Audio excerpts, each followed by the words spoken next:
এক ফল বিক্রেতা 10 টাকা দিয়ে 11টি আপেল কিনে 11 টাকায় 10টি আপেল বিক্রয় করলেন, তার কত লাভ বা ক্ষতি হলো, মানে কত পার্সেন্ট লাভ বা ক্ষতি হলো। তো আমরা যদি দেখি এই প্রশ্নটিতে 10 টাকা দিয়ে 11টি আপেল কিনলো, তার মানে একটা আপেলের ক্রয় মূল্য কত? দেখো 11টি আপেলের দাম 10 টাকা, তার মানে একটি আপেলের দাম 10/11 টাকা। এরপর বিক্রয় মূল্যটা আমাদের দেখতে হবে। দেখো 11 টাকায় 10টি আপেল বিক্রি করছে, মানে 10টি আপেলের বিক্রয় মূল্য 11 টাকা, তাহলে একটি আপেলের বিক্রয় মূল্য কত? 11/10 টাকা। ঠিক আছে, তো আমাদের লাভ কত হবে? না, লাভ হচ্ছে বিক্রয় মূল্য বিয়োগ ক্রয় মূল্য। তো আমরা যদি এখানে যদি বিয়োগ করি, তাহলে দেখো এখানে 110 লসাগু হচ্ছে, এরপর আমাদের এটা হচ্ছে 121 মাইনাস 10 100, তার মানে আমরা এখানে পাচ্ছি কত? 21/110 টাকা।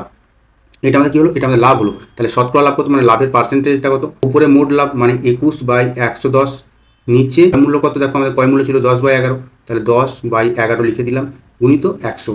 ঠিক আছে, তো এটাই যদি আমরা সমাধান করি, তাহলে আমরা দেখো এখানে কত পাচ্ছি? 21 গুণিত 11, নিচে পাচ্ছি 110 গুণিত 10, এবং পাশে থাকছে 100। 11 কেটে যাচ্ছে, তাহলে আমরা পেলাম 21 টাকা। ঠিক আছে, সঠিক উত্তর অপশন নাম্বার ডি।